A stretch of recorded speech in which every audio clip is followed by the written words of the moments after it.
Israeli বাহিনীর বর্বরতায় গাজায় এ পর্যন্ত প্রাণ হারিয়েছেন প্রায় ৬০,০০০ মানুষ। আহতের সংখ্যা ১.৫ লাখের কাছাকাছি। বিমান হামলা, গুলি ও দুর্ভিক্ষে মৃত্যু বাড়ছে প্রতিদিন। জাতিসংঘ বলছে প্রায় ৫ লাখ মানুষ এখন দুর্ভিক্ষের মুখোমুখি। খোদ ইসরায়েলি মানবাধিকার সংস্থা বিসেলেম এবং physicians for human rights Israel গাজায় চলমান এ হামলাকে সরাসরি গণহত্যা বলছে।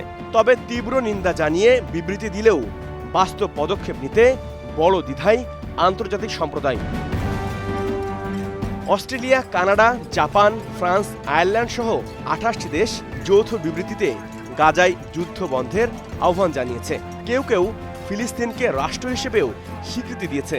কিন্তু সমালোচকরা বলছেন এই দেশগুলোর অনেকে আবার ইসরায়েলের সঙ্গে বাণিজ্য সম্পর্ক চালিয়ে যাচ্ছে। রপ্তানি আমদানিতে পকেটে ভরছে কোটি কোটি ডলার। শুধু ফ্রান্স, আয়ারল্যান্ড বা ইতালিই নয়, বেলজিয়াম, জাপান, সুইজারল্যান্ড এমনকি যুক্তরাজ্যও ইসরায়েলের সঙ্গে বছরে ১০০ কোটিরও বেশি বাণিজ্য করছে। গাড়ি, ইন্টিগ্রেটেড সার্কিট, ভ্যাকসিন, পারফিউম এসব পণ্যই রপ্তানি আমদানির শীর্ষে। আয়ারল্যান্ড বছরে $৩৫০ কোটি ইলেকট্রনিক চিপস আমদানি করে থাকে ইসরায়েল থেকে। ইতালি রপ্তানি করেছে প্রায় সমমূল্যের পণ্য, যার মধ্যে শুধু গাড়ি বিক্রি করেছে $১১.৫ কোটি। ২০২৪ সালে আয়ারল্যান্ড, স্পেন ও নরওয়ে ফিলিস্তিনকে স্বীকৃতি দিয়েছে।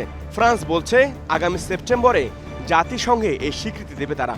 কিন্তু প্রশ্ন থেকে যায়, এই স্বীকৃতি বা বিবৃতি দিয়ে কি বন্ধ হবে ইসরায়েলের আগ্রাসন? যুদ্ধবিরতির আহ্বান জানিয়েছে ফ্রান্স, জার্মানি ও যুক্তরাজ্য। এই ইউরোপীয় প্রভাবশালী মিত্ররা বলছে ইসরায়েলি জিম্মিদের নিঃশর্ত মুক্তি দিতে হবে। তবে বাস্তবতা হলো ইসরায়েল এখনও প্রতিদিন অভিযান চালাচ্ছে, এমনকি মানবিক বিরতির মধ্যেও মানুষ মারছে নেতানিয়াহু সরকার।